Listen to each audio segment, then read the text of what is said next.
بسم اللہ الرحمن الرحیم الحمد للہ رب العالمین والصلاة والسلام علی سید الانبیاء والمرسلین اما بعد رب اشرح لی صدری ویسر لی امری واحلل عقدۃ من لسانی یفقهوا قولی ربنا زدنا علما۔ اسکرین پر آپ کے سامنے ایم فل اور پی ایچ ڈی عربی کے داخلہ ٹیسٹ کی نمبرات کی تقسیم کا ایک خاکہ ہے۔ پہلے ہم اس خاکے کو دیکھتے ہیں۔ اس خاکے میں داخلہ ٹیسٹ کو بنیادی طور پر 3 حصوں میں تقسیم کیا گیا ہے، جن میں سے پہلے 2 حصے عربی مضمون سے متعلق ہیں اور تیسرا حصہ جی آر ای ٹیسٹ سے متعلق ہے۔ جی آر ای ٹیسٹ سے متعلق سیشن گزشتہ دنوں میں منعقد ہو چکا ہے، اس لیے اس سیشن میں ہم صرف عربی مضمون سے متعلق بات کریں گے۔ ان 3 حصوں میں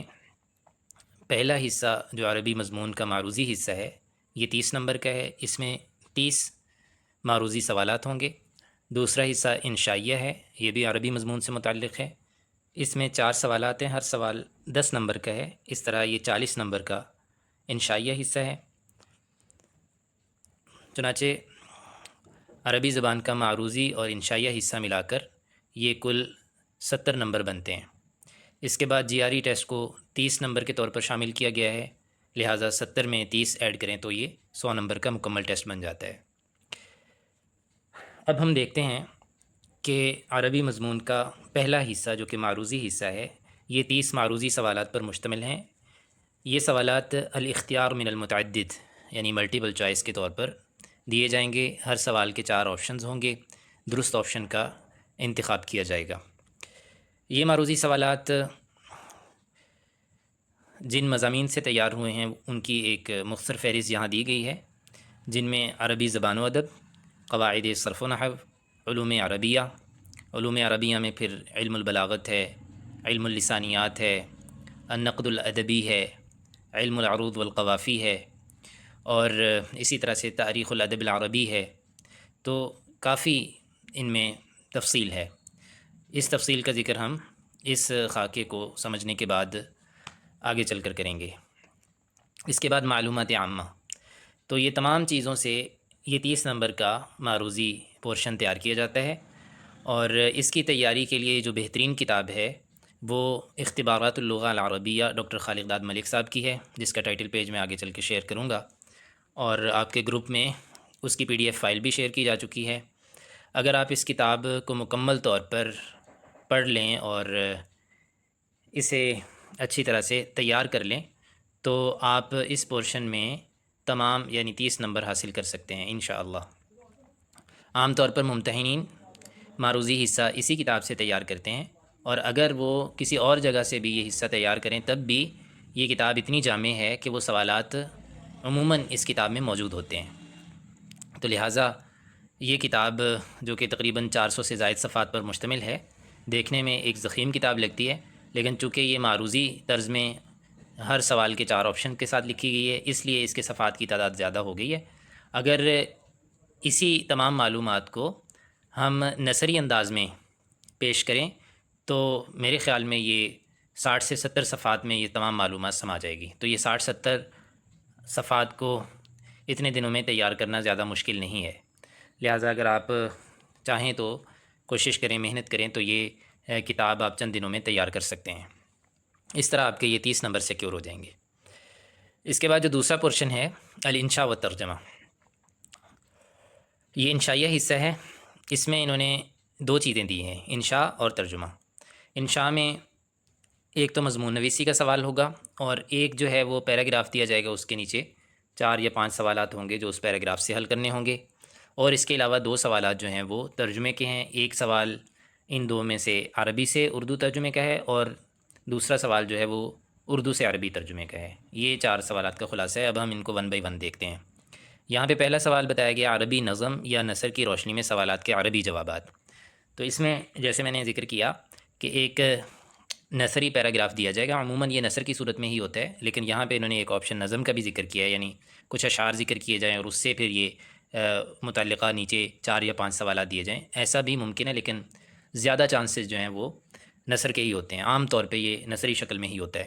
تو نثر کا ایک پیراگراف ہوگا، اور اس کے تحت 4 یا 5 سوال اسی نثر کے پیراگراف یعنی نص سے ماخوذ ہوں گے، اور آپ نے ان کے جوابات بھی اسی نص کے مطابق لکھنے ہوں گے، اسی پیراگراف کے مطابق لکھنے ہوں گے۔ اور اس بات کا خیال رہے کہ مکمل اسی پیراگراف کا کوئی مکمل جملہ اٹھا کے آپ نے جواب کے طور پہ نہیں لکھنا، بلکہ کوشش یہ کریں کہ اس کی تعبیر، اس کا اسلوب تبدیل کر کے لکھیں، کچھ الفاظ کو مترادفات سے بدل کر لکھ دیں۔ اس طرح اگر آپ جواب دیں گے تو زیادہ بہتر رہے گا۔ لیکن اگر پھر بھی آپ کو اس حوالے سے مشکل پیش آ رہی ہو تو پھر آپ کو اگر اندازہ ہو جاتا ہے کہ ہاں یہ جملہ اس سوال کا جواب بن رہا ہے، تو آپ ایز اٹ از وہ جملہ بھی اٹھا کے لکھ سکتے ہیں، اس میں بھی کوئی حرج نہیں ہے۔ لیکن بہتر طریقہ یہ ہے کہ اس کا اسلوب، تعبیر اور الفاظ تبدیل کر کے لکھیں، چونکہ یہ انشاء کا ٹیسٹ ہے نا، تو اس کا اندازہ اسی طرح ہوگا کہ آپ کے اندر انشاء کی صلاحیت کتنی ہے، تو آپ کی تعبیرات اور اسلوب اور الفاظ کی تبدیلی سے زیادہ بہتر طور پر اندازہ ہو سکے گا۔ اس کے بعد دوسرا سوال ہے، اچھا اس میں یہ جو نیچے 4 سوالات یا 5 سوالات دیے جاتے ہیں، ان میں ایک سوال ایسا بھی ہوتا ہے کہ آپ نے اس نص کا کوئی ٹائٹل، کوئی عنوان تجویز کرنا ہوتا ہے، تو اس نص کو اچھی طرح سے پڑھیں، کوئی ایسا عنوان تجویز کریں جو اس نص میں موجود تمام پہلوؤں کا احاطہ کرے۔ اس سوال کا ایک نمونہ اس ریکارڈنگ میں آخر میں پیش بھی کیا جائے گا تاکہ آپ کو اندازہ ہو سکے کہ کس قسم کا سوال آ سکتا ہے۔ دوسرے نمبر پر مضمون نویسی عربی میں ایک مضمون لکھنے کے لیے دیا جائے گا 10 نمبر کے لیے، اور اس میں جو ٹاپکس ہو یعنی متوقع کوئی عناوین آ سکتے ہیں وہ ہم آگے چل کے ان پہ بات کریں گے۔ یہ 10 نمبر کا آپ نے مضمون لکھنا ہوگا 1.5 سے 2 صفحے کا یا 2.5 صفحے کا، اور جامع انداز میں لکھنا ہوگا، اور ہیڈنگز کے ساتھ لکھیں، زیادہ بہتر ہے پیراگرافس کی شکل میں۔ اس کو پوائنٹس کی شکل میں نہ لکھیں، پیراگرافس کی شکل میں لکھیں، ہر پیراگراف کو کوئی نہ کوئی ہیڈنگ دیں، اور اس کو کوشش کریں کہ زیادہ سے زیادہ جامع بنائیں۔ تیسرا سوال ہے ترجمہ۔ اس میں اردو کا کوئی پیراگراف دیا جائے گا یا انگریزی کا بھی ہو سکتا ہے، دونوں طرح سے یہ آتے ہیں، انگریزی کا بھی آتا ہے، اردو کا بھی آتا ہے۔ تو اسے آپ نے عربی میں ترجمہ کرنا ہے۔ عام طور پر اس طرح کا پیراگراف نسبتاً آسان ہوتا ہے، اس کی وجہ یہ ہے کہ ممتحنین کو اس بات کا ادراک ہوتا ہے کہ اس ٹیسٹ کے جو شرکاء ہیں ان کی تعریف کی استعداد یا صلاحیت اتنی زیادہ نہیں ہے، چونکہ ہمارے ہاں خواہ دینی مدارس ہوں یا عصری جامعات یونیورسٹیز ہوں، وہاں پر طلبہ کو عربی انشاء کی زیادہ مشق نہیں کروائی جاتی، تو اس بات کا انہیں اندازہ ہوتا ہے، اسی وجہ سے یہ سوال نسبتاً آسان ہوتا ہے، اور چھوٹے چھوٹے جملے دیے جاتے ہیں، چھوٹے چھوٹے جملوں پر مشتمل پیراگراف ہوتا ہے جس کو آپ نے عربی میں ترجمہ کرنا ہوتا ہے۔ اس کے بارے میں بھی ہم بات کریں گے اور اس کا آپ کو نمونہ بھی دکھا دیا جائے گا۔ چوتھا سوال ہے ترجمہ پلس تلخیص، عربی سے اردو یا انگریزی۔ عربی کا ایک پیراگراف دیا جائے گا جس کو آپ نے اردو یا انگریزی میں ترجمہ کرنا ہوگا، اور اس کے ساتھ اس کی تلخیص کرنا ہوگی۔ اب تلخیص کے بارے میں اگر تو تلخیص کا لفظ سوال میں موجود ہو تو پھر آپ تلخیص کریں گے، اور جیسے انہوں نے تلخیص کا تقاضا کیا ہو، اگر عربی میں کہا گیا ہو تو عربی میں تلخیص کریں گے، چونکہ ویکیبلری تو اسی پیراگراف میں موجود ہوگی اور مفہوم بھی آپ کو سمجھ آ جائے گا، تو اس پیراگراف کی تلخیص میکسیمم 2 یا 3 لائنوں میں کر دیں۔ اور اگر جو ہے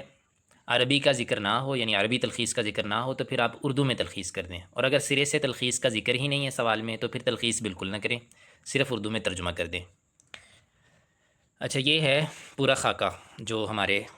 عربی سے متعلق داخلہ ٹیسٹ کا ہے۔ اس کے بعد آگے چل کر ہم ان تمام چیزوں کو ایک ایک کر کے دیکھتے ہیں۔ سب سے پہلے چونکہ معروضی حصہ ہے تو معروضی حصے سے متعلق ہم دیکھتے ہیں کہ یہ کتاب اختبارات اللغة العربیہ ڈاکٹر خالق داد ملک صاحب کی ہے، اور اس کے بارے میں کچھ تعارف میں نے دے دیا ہے۔ اس کی فہرست دیکھتے ہیں۔ اس کی فہرست میں تقریباً 11 عناوین ہیں، 11 مضامین ہیں،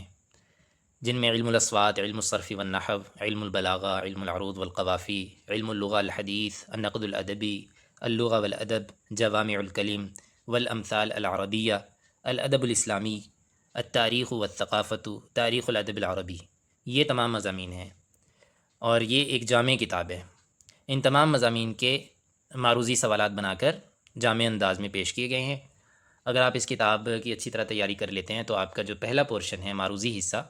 وہ آپ اچھے انداز سے اس کو اٹیمپٹ کر سکیں گے اور آپ اس میں 30 نمبر بھی حاصل کر سکیں گے انشاءاللہ۔ تو اس کتاب کو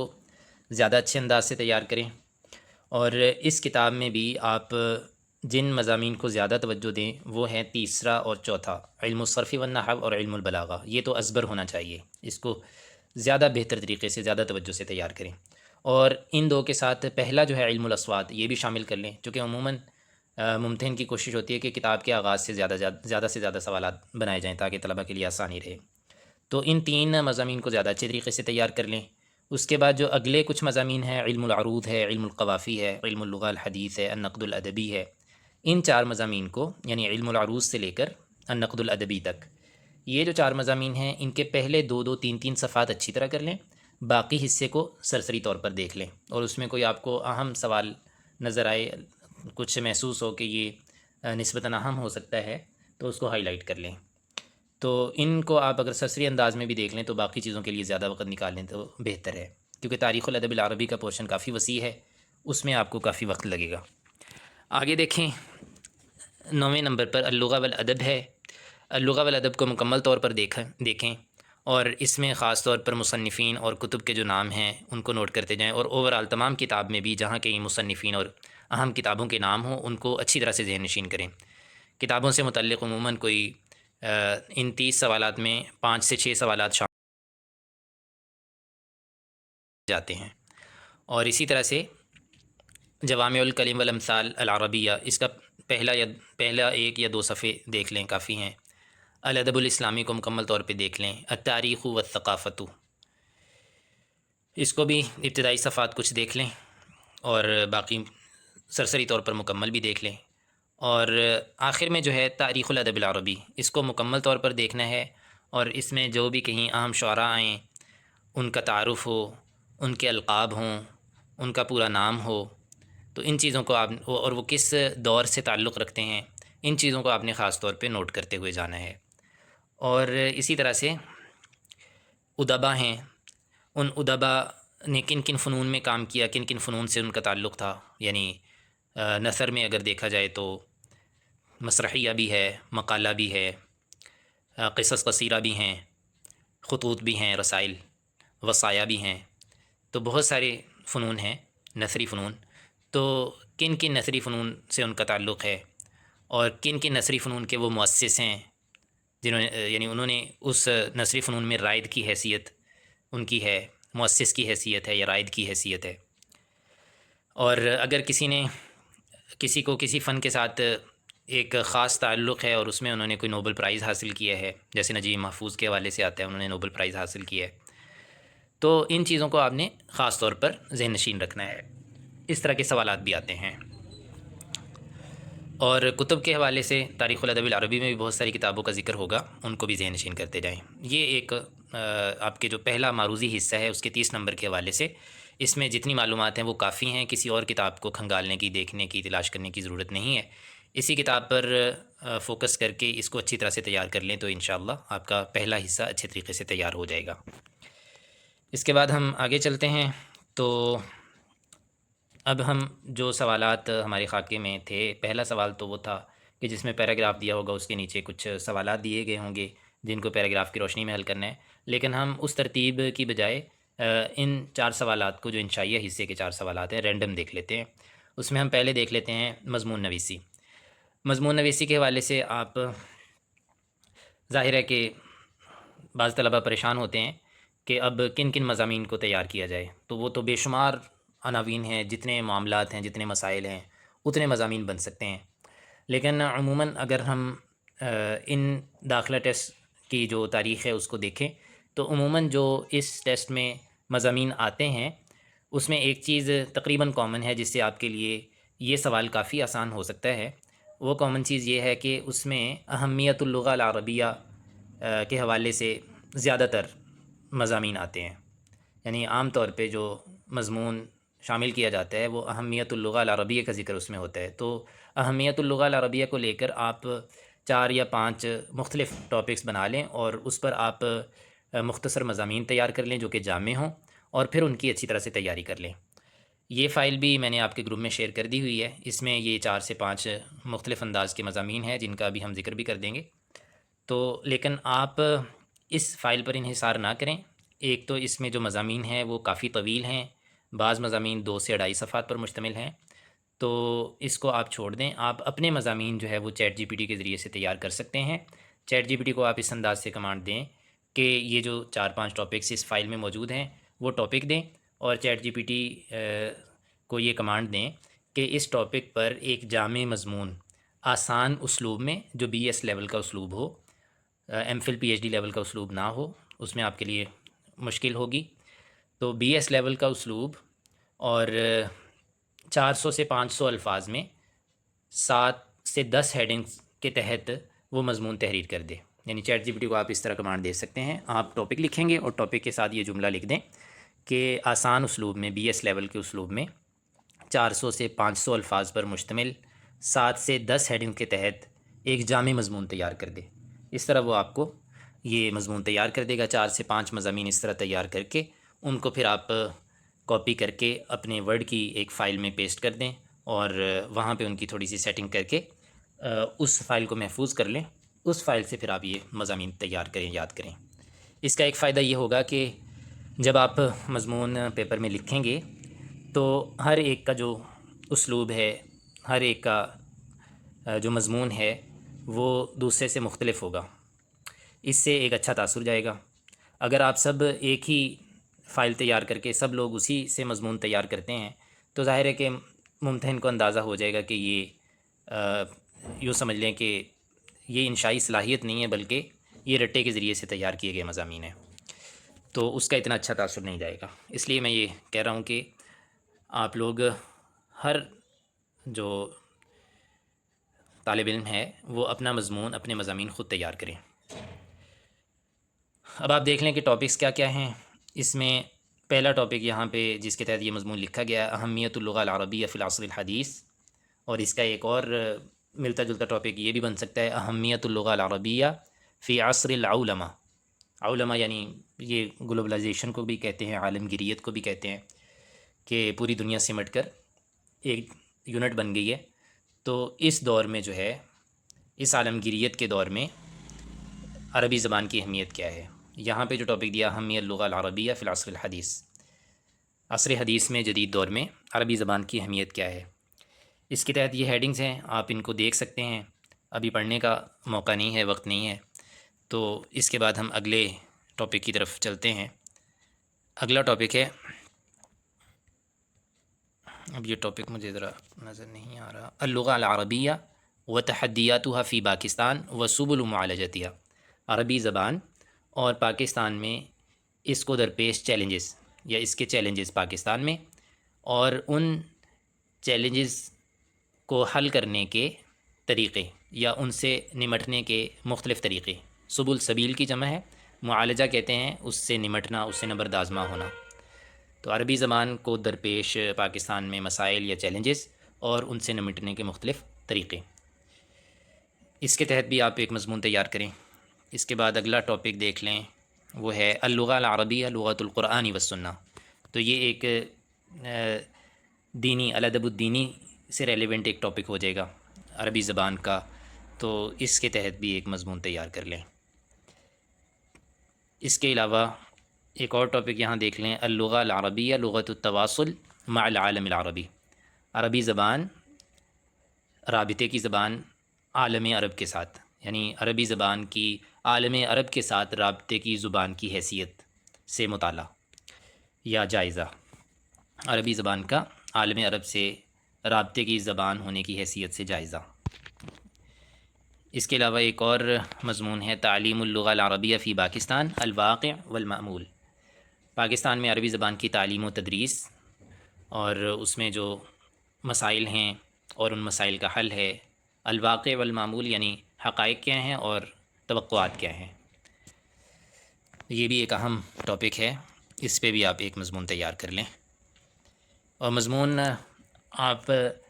یہی کوشش کریں کہ 400 سے 500 الفاظ کے درمیان ہو، اس سے زائد نہ ہو۔ ہاں اس سے کم ہو سکتا ہے، 300 سے 500 کے درمیان ہو سکتا ہے، لیکن پھر آپ اس کو یہ کمانڈ ضرور دیں کہ اس کو ذرا جامع انداز سے تیار کریں۔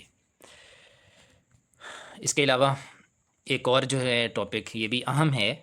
اس کو بھی آپ ضرور تیار کریں، اہمیت الکتاب فی العصر الحدیث، جدید دور میں کتاب کی اہمیت۔ تو اس طرح کا ٹاپک بھی عام طور پہ پیپر میں آ جاتا ہے، مطالعہ کی اہمیت یا کتاب کی اہمیت۔ یہاں تک جو ہے یہ آپ کے مضمون نویسی کے جو معروف عناوین ہیں، جن سے زیادہ مضمون آنے کا چانس ہے، وہ میں نے یہاں پہ ذکر کر دیے ہیں، اور اس حوالے سے مضامین آپ خود تیار کریں گے۔ اس کے بعد وہ پہلا سوال جو ادھر ذکر ہوا تھا خاکے میں، وہ اس کا نمونہ آپ کے سامنے ہے، السؤال الاول۔ یہ 2 سوال میں نے یہاں پہ نمونے کے طور پہ دیے ہیں۔ اس میں لکھا گیا اقرأ النص الآتی ثم اجب عما تحتہ من الاسئلۃ، کہ مندرجہ ذیل نص پیراگراف کو پڑھیے، اس کا مطالعہ کیجیے، ثم اجب عما تحتہ من الاسئلۃ، پھر نیچے دیے گئے سوالات کے جواب دیجیے۔ اب یہ نص آپ کے سامنے ہے، اور اس کے تحت جو ہے سوالات دیے گئے ہیں، ان کو آپ نے کیسے حل کرنا ہے، اس کا میں تھوڑا سا آپ کو بتا دیتا ہوں۔ پہلے ہم نص پڑھ لیتے ہیں، پیراگراف پڑھ لیتے ہیں، اور پھر جو ہے ہم ان کے جوابات کا میں آپ کو طریقہ بھی بتا دیتا ہوں، اس طرح پھر آپ اس کو تیار کر سکتے ہیں۔ دیکھیے نص: اصبحت وسائل التواصل الاجتماعی جزءا لا يتجزأ من حیاتنا الیومیہ،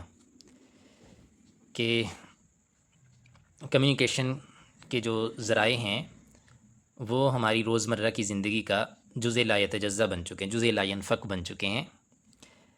یعنی ہماری روٹین سے جدا نہیں ہو سکتے۔ اور یہ کیا کرتے ہیں؟ فَهِيَ تُسَهِّلُ الاتصال بین الناس مهما تباعدت المسافات، اور یہ لوگوں کے مابین رابطے کو آسان بناتے ہیں، ان کی مسافتیں کتنی ہی زیادہ دور کیوں نہ ہو جائیں۔ وَتُسْهِمُ فِي نَشْرِ الْمَعْرِفَةِ وَالْأَخْبَارِ بِسُرْعَةٍ فَائِقَةٍ، اور یہ وسائل معلومات، معرفت سے مراد یہاں معلومات ہے، اور نیوز، اخبار سے مراد نیوز کو بہت تیزی کے ساتھ نشر کرنے میں کردار ادا کرتے ہیں۔ تسہم کردار ادا کرتے ہیں فی نشر المعرفت والاخباری، معلومات اور اخبار کو نشر کرنے میں، بسرعۃ فائقۃ، بہت تیزی کے ساتھ۔ غیر ان الافراط فی استخدامها قد یؤدی الی ضیاع الوقت، لیکن ان کے استعمال کی جو کثرت ہے، افراط ہے، استخدام کہتے ہیں استعمال کو، قد یؤدی الی ضیاع الوقت، یہ وقت کے ضیاع کا باعث بن سکتا ہے یا باعث بنتا ہے، وضعف العلاقات الاجتماعیہ، اور معاشرتی تعلقات کی کمزوری کا باعث بن سکتا ہے، والادمان الیکٹرونی، اور الیکٹرانک نشے کا بھی ذریعہ بن سکتا ہے، یعنی جو اسکرین کا نشہ ہوتا ہے، موبائل اسکرین ہو، لیپ ٹاپ ہو، یا دیگر جو سوشل میڈیا کے لیے ہم اسکرین کا یوز کرتے ہیں، الیکٹرانک کا یوز کرتے ہیں، اس نشے کا بھی ذریعہ بن سکتا ہے، ایڈکشن کا ذریعہ بن سکتا ہے۔ وانتشار الاخبار الکاذبہ، اور اسی طرح جھوٹی خبریں پھیلنے کا بھی ذریعہ بن سکتا ہے۔ ولذالک، یہ اس کے سارے جو ہیں سلبی پہلو ہیں، نیگیٹو پوائنٹس ہیں۔ ولذالک ینبغی للانسان ان یستعمل هذه الوسائل استعمالا معتدلا، اس لیے انسان کے لیے ضروری ہے، یا انسان کو چاہیے کہ وہ ان وسائل کو معتدل انداز میں استعمال کرے، فیستفید من ایجابیاتها، اور ان کے مثبت پہلوؤں سے استفادہ کرے، ویتجنب سلبیاتها، اور ان کی جو منفی باتیں ہیں، منفی پہلو ہیں، ان سے احتراز کرے، اجتناب کرے، حتی تکون وسیلۃ للبناء لا للہدم، تاکہ یہ جو وسائل ہیں یہ بنا کا ذریعہ بنے، یعنی تعمیر کا ذریعہ بنے، نہ کہ ہدم کا ذریعہ بنے، یعنی توڑنے کا ذریعہ نہ بنے، ڈیمیج کا ذریعہ نہ بنے۔ وللعلم لا للجہل، اور علم کا ذریعہ بنے، آگہی کا ذریعہ بنے، نہ کہ جہالت کا، یعنی ان وسائل کا ہم مثبت استعمال کریں۔ یہ پورا پیراگراف ہے، اس کے تحت یہ 4 سوالات دیے گئے ہیں۔ پہلا سوال ہے ما اہمیت وسائل التواصل الاجتماعی فی حیات الانسان، کہ انسانی زندگی میں ان وسائل کی، اجتماعی رابطے کے وسائل کی، معاشرتی یا سوشل رابطے کے وسائل کی اہمیت کیا ہے۔ تو اس سوال کے جواب میں آپ پہلی سطر مکمل بھی لکھ سکتے ہیں، جیسے ان وسائل التواصل الاجتماعی جزءا لا يتجزأ من حیاتنا الیومیہ فهي تسهل الاتصال بین الناس مهما تباعدت المسافات، یہاں تک، یا اس سے آگے جو ہے وتسهم هذه الوسائل فی نشر المعرفۃ والاخبار بسرعۃ فائقۃ، یہ 1.5 لائن جو ہے یہ آپ مکمل بھی لکھ دیں تو جواب تو صحیح ہو جائے گا، لیکن اس میں کوشش یہ کی جائے کہ کچھ تعبیر کو، کچھ اسلوب کو تبدیل کر کے، اور الفاظ کو مختلف انداز میں مترادفات کے ساتھ استعمال کر کے اس کا جواب بنایا جائے تو زیادہ بہتر ہے۔ جیسے مثال کے طور پہ اس کا جواب اگر یوں دیا جائے، جیسے پوچھا ہے نا، ما اہمیت وسائل التواصل الاجتماعی، کہ ان وسائل تواصل اجتماعی کی اہمیت کیا ہے، تو آپ ایسے شروع کر سکتے ہیں کہ تکمن اہمیت وسائل التواصل الاجتماعی فی انہا، یعنی انہا هذه التواصل تسهل الاتصال بین الناس مهما تباعدت المسافات كما تسهم هذه الوسائل في نشر المعرفة والاخبار بسرعة فائقة۔ تو میں نے 2 یا 3 لفظ تبدیل کیے ہیں، تو اس کا تھوڑا سا اسلوب تبدیل ہو گیا ہے، بس یہی کافی ہے۔ 1-2 الفاظ تبدیل کر دیں، کچھ اس کا نحوی سٹائل جو جملے کا سٹرکچر ہے وہ تھوڑا سا تبدیل کر دیں، تو اس طرح سے آپ ان سوالات کے جواب لکھ سکتے ہیں۔ اچھا، اس کے بعد ہے دوسرا سوال، ما ابرز سلبیات الافراط فی استخدامها، کہ اس یعنی ان وسائل تواصل اجتماعی کے استعمال کی کثرت یا اس کا جو افراط ہے، اس کے نمایاں منفی پہلو کیا ہیں؟ تو اس کا جو جواب ہے وہ تو جو ہم نے دوسری لائن سے جہاں غیرہ لکھا ہوا ہے، غیرہ کو چھوڑ دیں، چونکہ یہ تو پچھلے جملے کو آگے بات کے ساتھ ملانے کے لیے، ربط قائم کرنے کے لیے لکھا ہوا ہے، غیرہ کو چھوڑ دیں، آگے ان الافراط فی استخدامیہ یہاں سے لے کر اگر آپ وانتشار الاخبار الکاذبہ تک مکمل یہ جملہ لکھ دیں تو تب بھی آپ کا جواب درست ہو جائے گا۔ لیکن جیسے میں نے آپ کو بتایا کہ کچھ ترتیب تبدیل کر کے، کچھ الفاظ کی تبدیلی کر کے آپ اس کو اگر لکھیں گے تو یہ زیادہ بہتر جواب ہوگا۔ اس کے بعد تیسرا سوال ہے، کیف یمکن الاستفادۃ منها بطریقۃ صحیحۃ، طریقہ کار آپ کو بتا دیا گیا ہے، اس کے مطابق آپ ان تینوں سوالوں کے جوابات دیں گے۔ چوتھا سوال ہے، ضع عنوانا مناسبا للنص، کہ اس نص کے لیے مناسب عنوان تجویز کیجیے۔ تو اب اس کا طریقہ یہ ہوگا کہ آپ پوری نص کو پڑھ چکے ہیں، آپ کے ذہن میں اس کا ایک مفہوم ذہن نشین ہو چکا ہے، اب آپ نے یہ کوشش کرنی ہے کہ اس نص کے تمام پہلوؤں کو مد نظر رکھتے ہوئے ایسا عنوان تجویز کریں جو ان تمام پہلوؤں پر حاوی ہو۔ اب اس نص میں دیکھیں کہ کون سی 2-3 اہم چیزیں ہیں جس سے عنوان کو تجویز کیا جا سکتا ہے۔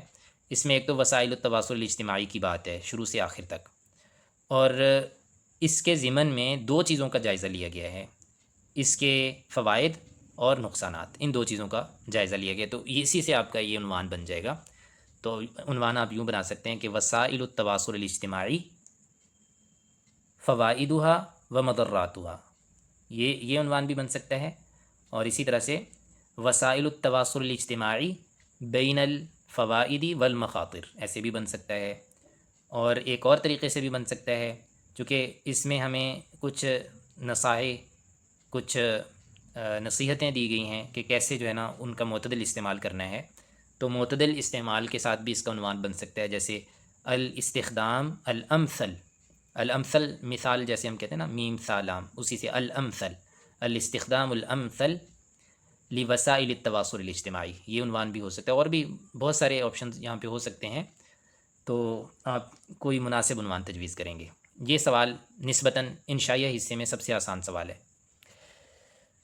تو اس کا ہم نے ایک نمونہ آپ کے سامنے پیش کر دیا، اس کو حل کیسے کرنا ہے اس کی بھی تفصیل بتا دی ہے، اور لہٰذا اس کے بعد جو دوسرا سوال اسی نمونے کا ہے اس کو ہم سکپ کر دیتے ہیں، وقت بھی کم ہے۔ اس کے بعد ہم دیکھتے ہیں ایک اور سوال جو کہ اردو میں پیراگراف دیا جائے گا اور اس کا عربی میں آپ نے ترجمہ کرنا ہے۔ اس حوالے سے یہاں پر 3 پیراگراف دیے گئے ہیں۔ پہلا جو ہے یہ نسبتاً آسان ہے، جیسے کہ میں نے پہلے ذکر کیا تھا کہ عام طور پر یہ پیراگراف جو اردو سے آپ نے عربی میں ٹرانسلیٹ کرنا ہے یہ نسبتاً آسان ہوتا ہے، اگرچہ اگلے جو 2 پیراگراف ہیں وہ میں نے ذرا کسی اخبار سے یا کسی کالم سے اٹھائے ہیں جو نسبتاً مشکل ہے، عام طور پہ اس طرح کے پیراگراف نہیں آتے، تو آپ پہلا پیراگراف دیکھ لیجئے، اس کا میں آپ کو طریقہ کار بھی بتا دیتا ہوں کہ کیسے آپ نے اس کو ترجمہ کرنے کی کوشش کرنی ہے، اور اس کے لیے آپ کو ابھی سے پریکٹس کرنا ہوگی تھوڑا سا، جس انداز سے میں آپ کو بتاؤں اگر آپ اس طرح پریکٹس کرنا شروع کر دیتے ہیں تو امید ہے کہ پیپر میں آپ کو زیادہ پریشانی کا سامنا نہیں کرنا پڑے گا انشاءاللہ۔ تو دیکھیں پیراگراف مطالعہ انسان کی زندگی میں بہت اہمیت رکھتا ہے۔ اب دیکھیے گا کہ یہاں جملے نسبتاً چھوٹے ہیں، یہ علم میں اضافہ کرتا ہے اور انسان کی سوچ کو وسیع بناتا ہے۔ جو لوگ باقاعدگی سے کتابیں پڑھتے ہیں وہ زیادہ باخبر، با اعتماد اور کامیاب ہوتے ہیں، کتابیں انسان کو ماضی کے تجربات سے روشناس کرواتی ہیں اور مستقبل کی بہتر منصوبہ بندی میں مدد دیتی ہیں، اس لیے ہر طالب علم کو روزانہ مطالعے کی عادت اپنانی چاہیے۔ یہ پیراگراف ہے۔ اب اس کے چونکہ جملے جو ہیں وہ مختصر ہیں، تو آپ ان مختصر جملوں کا ترجمہ کریں گے۔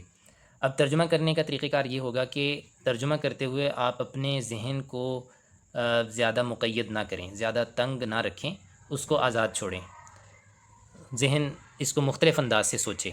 ایسا نہیں ہے کہ اس کا ایک ہی کوئی ترجمہ ہے عربی میں کہ اس سے آگے پیچھے کوئی ترجمہ اس کا بن نہیں سکتا۔ آپ اپنے ذہن کو یہ سوچنے دیں، زیادہ سے زیادہ آپشن پہ سوچنے دیں،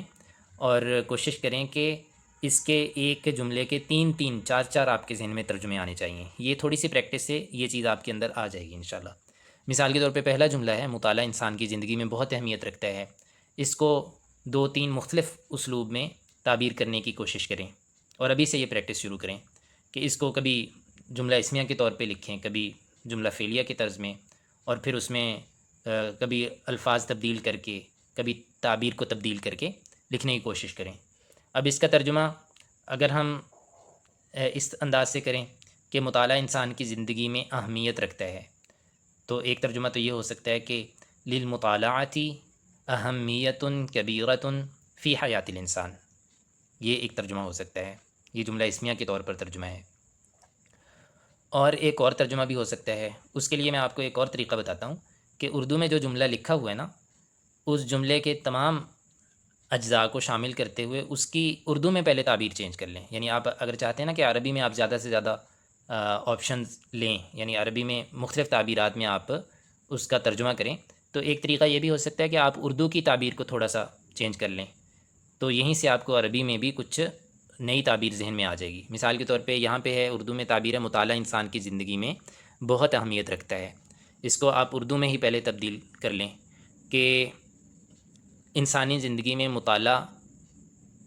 بہت اہم شمار کیا جاتا ہے، یا اہم شمار کیا جاتا ہے، ایسے کر لیں، تو پھر آپ کا جو عربی میں جملہ بنے گا وہ جملہ فعلیہ بنے گا، شمار کیا جاتا ہے۔ تو آپ کہیں گے تعد المطالعۃ من اہم الامور یا اہم الوسائل فی حیات الانسان، یا اور آسان کر لیں تعد المطالعۃ مہما جدا فی حیات الانسانی۔ اس طرح اگر آپ مختلف انداز سے کوشش کریں گے تو یہ چیز آپ کے لیے زیادہ مشکل نہیں رہے گی انشاءاللہ۔ یہ ایک طریقہ کار میں نے آپ کو بتا دیا ہے۔ اس طرح آپ اگلے جملوں کا بھی ہر جملے کا 2 2 3 3 طریقے سے ترجمہ کرنے کی کوشش کریں۔ اس طرح آپ کی جو انشاء کی صلاحیت بھی بڑھے گی، اور آپ کے لیے یہ ترجمہ کرنا، اس طرح کے جو 1 2 سوالات ہیں وہ حل کرنا بھی بہت آسان ہو جائے گا انشاءاللہ۔ اگلا سوال ہے، جی اگلا سوال ہے عربی سے اردو میں ترجمہ۔ یہ ممکن ہے کہ یہ ممتحن جو ہے یہ مشکل سوال، یا نسبتاً مشکل کہہ سکتے ہیں، ایسا سوال شامل کر دے، اور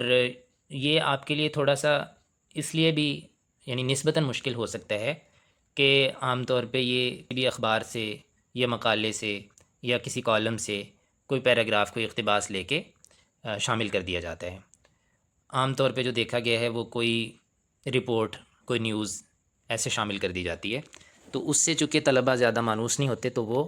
اس کو دیکھ کر پریشان ہو جاتے ہیں۔ لیکن کوشش کریں کہ اس میں بھی آپ گھبراہٹ کا شکار نہ ہوں، بلکہ جو پیراگراف آپ کے سامنے آئے عربی کا، اس کو آپ 3 سے 4 بار پڑھیں، توجہ سے پڑھیں، اور کوشش یہ کریں کہ جو آپ کا سابقہ پیپر ہے، جو معروضی طرز کا پیپر ہے، اس کو تھوڑا یعنی نسبتاً تیزی سے حل کریں، تاکہ آپ کو ان انشائیہ سوالات کے لیے زیادہ وقت مل سکے۔ البتہ اتنا ضرور یاد رکھیں کہ معروضی سوالات کو حل کرتے ہوئے 4 آپشن پڑھنے ضروری ہیں۔ ایسا نہ ہو کہ آپ کو پہلا ہی آپشن زیادہ ریلیونٹ لگے تو آپ اس کو ٹک کر دیں۔ اس کا خیال رکھیں کہ 4 آپشن ضرور پڑھیں۔ بعض اوقات ایک آپشن ایسا بھی شامل کیا جاتا ہے کلاہما کا، یعنی دو جواب ہیں، ٹھیک ہے، الاول والثانی، ایسا بھی شامل کر دیا جاتا ہے، تو اس میں پھر وہ غلطی کا امکان ہوتا ہے جس کی درستگی نہیں ہو سکتی اگر غلط ہو جائے تو بہرحال آپ کوشش کریں کہ اس پورشن کو تیزی سے ذرا حل کرتے ہوئے آئیں، تاکہ ان چیزوں کے لیے آپ کے پاس کافی وقت بچ جائے۔ اس طرح کا پیراگراف اگر آپ کے سامنے آ جائے تو اس کو آپ نے یہ کرنا ہے کہ توجہ سے 3 سے 4 دفعہ پڑھنے ہیں۔ اسی میں آپ کو کچھ الفاظ جو ہے وہ مانوس لگنے شروع ہو جائیں گے۔ اور یہ بات یاد رکھیں کہ یہ جو اخبار میں جو عربی ہے اس کا صرف اسلوب تبدیل ہے، الفاظ جو ہیں وہ وہی ہیں جو قرآن و حدیث میں استعمال ہوتے ہیں۔ عام طور پہ ان کے جو روٹ لیٹرز ہیں وہ زیادہ تر وہی الفاظ ہوتے ہیں، یہ ایک محدود ویکیبلری ہوتی ہے جو اخبار میں استعمال ہوتی ہے، اور زیادہ تر ان کے روٹ لیٹرز وہی ہیں جو کہ یعنی ان کے جو مادے ہیں وہی ہیں جو قرآن اور حدیث میں الفاظ استعمال ہوتے ہیں۔ تو اس لیے ان کے الفاظ تھوڑے سے یعنی صیغوں میں تبدیل ہو جاتے ہیں، دوسرے صیغوں میں چلے جاتے ہیں، اصطلاحات بن جاتے ہیں، اس لیے تھوڑا سا آپ کو نامانوس لگتے ہیں، ورنہ الفاظ وہی ہیں جو قرآن و حدیث میں استعمال ہوتے ہیں، صرف اسلوب تبدیل ہے۔ اسلوب ظاہر ہے کہ آپ جو عام انگلش بولتے ہیں یا پڑھتے ہیں، اگر آپ اخبار کی انگلش پڑھیں گے، ڈان اخبار کو دیکھیں گے تو اس میں بھی آپ کو ایسا اسلوب ملے گا کہ آپ شروع میں آپ کو وہ نامانوس لگے گا، یعنی اخبار میں لمبے لمبے جملے ہوں گے جو آپس میں کنیکٹڈ ہوں گے، اور آپ کو اگر اس کا ترجمہ کرنے کے لیے دیا جائے تو اس میں بھی آپ کو مشکل پیش آئے گی۔ تو ایسے ہی یہاں بھی آپ دیکھ رہے ہوں گے کہ اخبار کے جو جملے ہوں گے وہ نسبتاً لمبے ہوں گے۔ یہاں پہ اب اس کی جو تصویر ہے وہ اتنی کلیئر نہیں ہے، پھر بھی جتنا ہو سکتا ہے میں اس کو پڑھتا ہوں، چونکہ یہ ڈاکومنٹ آپ کے یعنی اخبار کا یہ جو حصہ ہے یہ آپ کے گروپ میں بھی شیئر کیا گیا ہے، تو وہاں سے آپ اس کو زوم کر کے دیکھیں تو وہاں وہ زیادہ کلیئر ہو جائے گا۔ یہاں البتہ چونکہ یہ ریکارڈنگ میں ڈاکومنٹ کھولا ہوا ہے کسی ایپ میں، تو اس لیے اس کی جو تحریر ہے وہ اتنی زیادہ واضح نہیں ہے، پھر بھی میں پڑھتا ہوں، دیکھیں۔ یہاں پہ اس کی خبر جو ہے وہ یہ ہے کہ ٹرمپ کا جو نام ہے عربی میں ترامب ہے، اور اس کے آگے 2 ڈاٹ لگائے گئے ہیں، اور عنوان یہ بنایا گیا ہے خبر کا، ضربنا ایران بشدت وسننتصر بسرعت ان عادت الحرب، کہ ہم نے ایران پر شدت سے حملہ کیا ہے، وسننتصر بسرعت، اور ہم بہت تیزی سے فتح یاب ہو جائیں گے، یعنی یہ ٹرمپ کہہ رہا ہے ہم بڑی تیزی سے فتح یاب ہو جائیں گے، ان عادت الحرب، اگر جنگ لوٹ آئے، یعنی اگر دوبارہ جنگ شروع ہو جائے۔ عادت الحرب سے مراد یہ ہے کہ چونکہ ان کا ایک مفاہمتی یادداشت پر دستخط ہو چکے ہیں، ایک ایگریمنٹ ہو چکا ہے، تو اس کے بعد کہتا ہے کہ اگر دوبارہ یہ جنگ شروع ہو جائے تو پھر ہم زیادہ شدت سے حملے بھی کریں گے اور زیادہ جلدی سے ہم فتح بھی حاصل کر لیں گے۔ یہ میں نے اخبار کا پیج اس لیے انتخاب کیا ہے چونکہ آج کل یہ 2 چیزیں زیادہ گردش میں ہیں، ایک یہ جو جنگی صورتحال ہے جو مشرق وسطیٰ میں ایک جنگ چھڑی ہوئی ہے یہ والی، اور دوسری جو ہے یہ فٹ بال کے میچز چل رہے ہیں۔ تو میں نے یہ 2 صفحات کا جو انتخاب اخبار سے کیا ہے وہ انہی 2 معاملات کا کیا ہے تاکہ ان کی جو ویکیبلری ہے وہ آپ کی نظر سے ایک دفعہ گزر جائے۔ آپ کوشش کریں کہ ان 2 صفحوں کو مکمل پڑھیں اور ان کو سمجھنے کی، اس کا مفہوم اخذ کرنے کی کوشش کریں۔ اگر اسی طرح کی کوئی خبر آ گئی تو پھر آپ کے لیے زیادہ مشکل نہیں ہوگی انشاءاللہ۔ تو اب ہم دیکھتے ہیں، اس کو تھوڑا سا پڑھ لیتے ہیں پہلا پیراگراف، چونکہ وقت بھی کم ہے تو صرف ایک نمونے کے طور پہ میں آپ کو بتا دیتا ہوں کہ اس کا ترجمہ کیسے ہوگا۔ دیکھیے عبارت دیکھیے، قال الرئیس الامریکی ڈونالڈ ٹرمپ امسی ان الجيش الامریکی وجہ ضربات عسکریۃ شدیدۃ لإیران مشددا على ان واشنطن لديها الوسائل الكافیہ لتحقیق النصر السریع حال عودة الحرب مبدیا في الوقت ذاته شکوکہ فی نجاعت الدبلوماسیہ مع طہران۔ یہاں جا کر یہ جملہ مکمل ہوتا ہے۔ عام جو آپ کتابوں میں پڑھتے ہیں یا مقالات میں جو تحریر پڑھتے ہیں یا عام بول چال جو ہوتی ہے اس میں اتنا لمبا جملہ کبھی بھی نہیں ہوتا۔ تو اخبارات میں یہی سٹائل ہے، انگلش اور عربی جو انٹرنیشنل لیول کی زبانیں ہیں ان کی جو زبان ہے صحافتی وہ اسی انداز کی ہوتی ہے۔ تو اب اس کا ترجمہ کیسے آپ کریں گے؟ تو دیکھیں یہ اصل میں نا مختلف چھوٹے چھوٹے جملوں کو آپس میں ایسے مربوط کیا ہے کہ تھوڑا سا آپ کو یہ نامانوس لگتا ہے، لیکن یہ نسبتاً آسان طریقہ کار ہے۔ تو دیکھیں، قال الرئیس الامریکی، امریکی صدر نے کہا، اور آگے اس کا نام ہے، کوما ڈال کے اس کا نام لکھ دیا ڈونالڈ ٹرمپ۔ امسی، کل، یعنی گزشتہ کل امریکی صدر ڈونلڈ ٹرمپ نے کہا، کیا کہا؟ ان الجیش الامریکی وجہ ضربات عسکریۃ شدیدۃ لإیران، کہ امریکی آرمی نے ایران پر شدید ترین فوجی حملے کیے ہیں۔ وجہ یوجہ، کسی چیز کا رخ کرنا ہوتا ہے، کسی چیز کا رخ موڑنا، یہاں اس سے مراد ہے کہ انہوں نے حملوں کا رخ موڑا یا انہوں نے حملے کیے، شدید فوجی حملے ایران پر، یا ایران کے لیے۔ اب دیکھیں یہاں یہ جملہ مکمل ہو جاتا ہے، لیکن یہاں پہ یہ جملہ مکمل نہیں کر رہے بلکہ کوما لگا کر اس کو مزید آگے چلا رہے ہیں، حالانکہ اگلا جملہ ایک نیا جملہ بن سکتا تھا۔ کیا ہے وہ نیا جملہ؟ مشدداً، زور دیتے ہوئے، یعنی اس بات پر تاکید کرتے ہوئے۔ یہ کون تاکید کر رہے؟ یہ ہوئی ڈونلڈ ٹرمپ، اعلیٰ، اس بات پر، ان واشنگٹن لدیہا الوسائل الکافیہ، کہ واشنگٹن کے پاس، یعنی واشنگٹن کے پاس کافی وسائل ہیں۔ کس چیز کے کافی وسائل ہیں؟ جنگ کو جاری رکھنے کے لیے، لتحقیق النصر السریع، اور کافی وسائل ہیں جلد فتح ثابت کرنے کے لیے۔ تحقیق ثابت کرنا، محقق کرنا، النصر السریع جلد فتح کو ثابت کرنے کے لیے واشنگٹن کے پاس کافی وسائل موجود ہیں۔ حال عودت الحربی، جنگ لوٹ آنے کی صورت میں، یعنی اگر جنگ لوٹ آئے تو واشنگٹن کے پاس جنگ کو جاری رکھنے اور جلد فتح حاصل کرنے کے کافی وسائل ہیں۔ مبدین، اب یہاں جملہ ختم ہو سکتا تھا آسانی سے، لیکن پھر اس کو آگے مزید چلا رہے ہیں۔ مبدین، حالانکہ یہاں سے نیا جملہ بن رہا تھا، یعنی ابدا ڈونلڈ ٹرمپ فی الوقت ذاتی شکوک ہو، کہ اس نے اپنے اسی وقت میں اپنے شکوک کا بھی اظہار کیا، لیکن ابدا فعل کی بجائے اسی اسم کو حال کی شکل میں لے کے، ٹھیک ہے، مبدین اس میں فاعل کی شکل میں لے کے اس کو نحوی اعتبار سے حال بنا کر اس جملے کو مزید آگے بڑھایا جا رہا ہے۔ مبدین،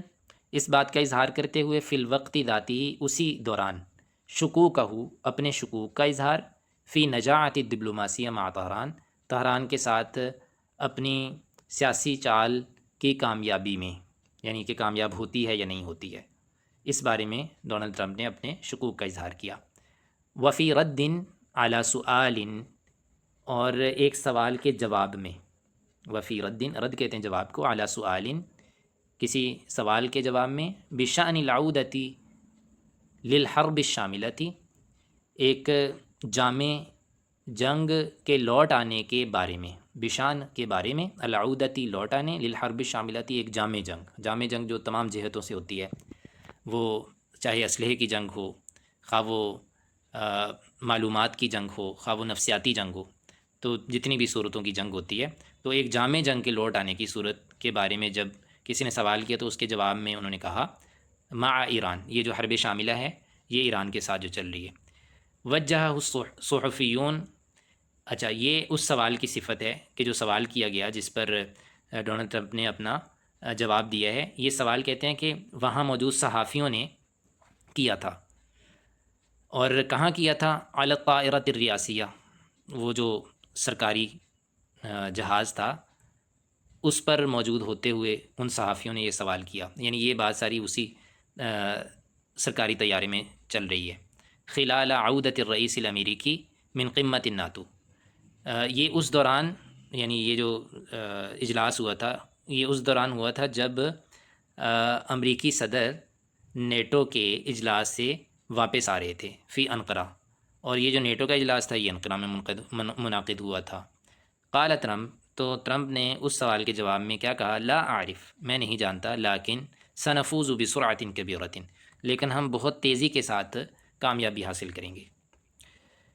تو اب اس کا مجموعی طور پہ ترجمہ کیا بنے گا کہ ایک سوال کے جواب میں جو کہ سرکاری طیارے میں صحافیوں نے جامع جنگ کے بارے میں کیا تھا، جامع جنگ کے لوٹ آنے کے بارے میں کیا تھا، جو کہ ایران کے ساتھ حالیہ دنوں میں چل رہی ہے۔ یہ سوال کب کیا تھا؟ جب امریکی صدر انقرہ میں ہونے والے نیٹو کے اجلاس سے واپس آ رہے تھے۔ تو قال ٹرمپ نے اس کے جواب میں کہا لا اعرف لیکن سنفوز بسرعۃ کبیرہ۔ تو یہ طریقہ کار ہے۔ اب آپ دیکھیں جس طرح میں نے اس کو ترجمہ کیا ہے، اگر آپ اس انداز سے اس کو بار بار پڑھیں گے تو یہ سارا جو پیراگراف ہے آپ کے سامنے واضح ہونا شروع ہو جائے گا۔ اب مجھے لگتا ہے کہ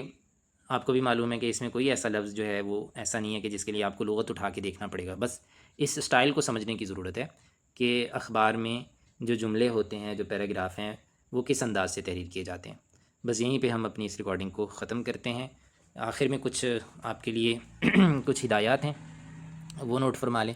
اس میں سب سے پہلی بات تو یہ ہے کہ اس تیاری کو تھوڑا آپ تیزی سے لے کر چلیں،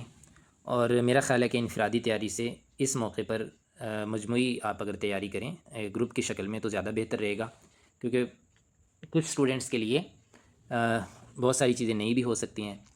اس میں جو فیمیل ہیں وہ اپنا الگ گروپ بنا لیں، ایک واٹس ایپ الگ گروپ بنا لیں، اس میں چاہے ایڈمنس کو بھی نہ شامل کریں، اور اسی طرح جو میل حضرات ہیں وہ اپنا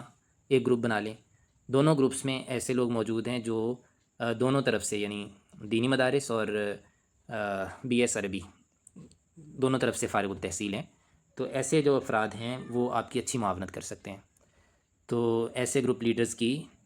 ماتحتی میں، ان کی سرپرستی میں آپ لوگ اپنی تیاری اچھے انداز سے کر سکتے ہیں۔ ان کی بھرپور معاونت لیں، اور ان کو بھی چاہیے کہ اپنی معاونت فراہم کریں، اس طرح ان کے اپنے جو نتائج ہیں ان پر اچھا اثر پڑے گا انشاءاللہ۔ تو اس کی کوشش کر لیں کہ مجموعی طور پر آپ لوگ ایک وقت مقرر کر لیں اس کا، آپس میں میٹنگ کا، وہ آن لائن میٹنگ بھی ہو سکتی ہے، تو کچھ صفحات مقرر کر لیں یا ایک ٹاپک یا ایک مضمون مقرر کر لیں۔ مثال کے طور پہ علم النحو والصرف کا ایک دن رکھ لیں، اس میں بھرپور تیاری کریں، اور پھر جو آپ کا آن لائن سیشن ہو اس میں آپس میں گفتگو کریں، سوالات کریں، سمجھیں، ٹھیک ہے؟ اس طرح آپ کو وہ چیزیں ذہن نشین ہو جائیں گی۔ پہلی بات تو یہ ہے۔ دوسری بات یہ ہے کہ کچھ اسٹوڈنٹس اس پریشانی کا شکار ہو کے وہ حوصلہ چھوڑ دیتے ہیں کہ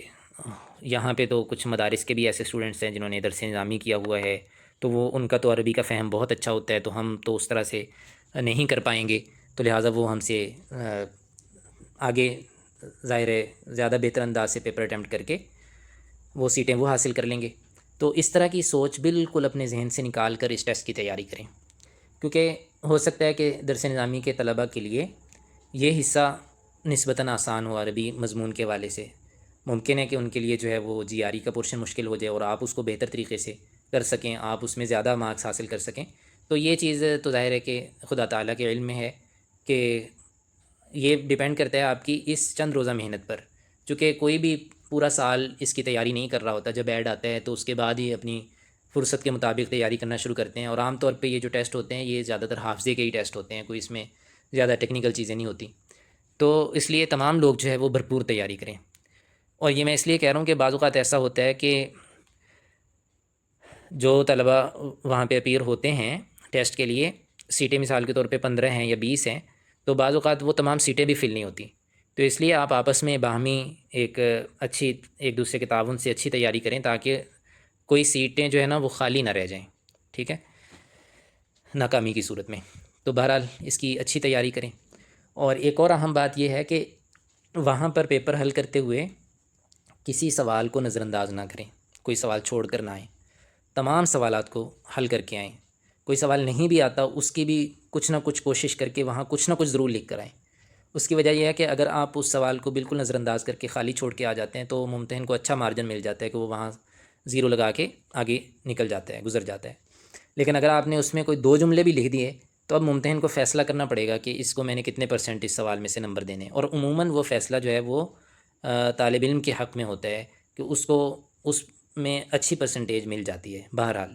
یہ چیز آپ یاد رکھیں کہ کوئی سوال آپ چھوڑ کر نہ آئیں۔ اس کا سوال چھوڑنے کا دوسرا نقصان یہ ہو سکتا ہے کہ ہر پورشن میں 60% لینا ضروری ہے،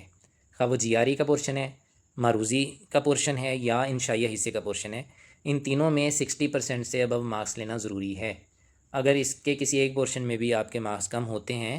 تو پھر آپ جو ہے اس ٹیسٹ میں ناکام سمجھے جائیں گے۔ یہ بات ذہن نشین کر کے رکھیں، اور اس لیے میں کہہ رہا ہوں کہ کوئی سوال جو ہے وہ نظر انداز نہ کریں، اپنے ٹائم کو اس انداز سے تقسیم کریں پیپر میں کہ ایسا نہ ہو کہ کچھ سوالات پہ آپ زیادہ وقت خرچ کر دیں اور 1-2 سوال آپ مکمل طور پہ چھوڑ کر آ جائیں، ایسا نہیں ہونا چاہیے۔ تو یہ چند آپ کے لیے ہدایات تھیں، اس پر عمل کریں انشاءاللہ، اور اللہ تعالیٰ سے دعا کریں انشاءاللہ اللہ تعالیٰ آسانیاں پیدا فرمائے۔ جزاکم اللہ خیرہ۔ السلام علیکم ورحمۃ اللہ وبرکاتہ۔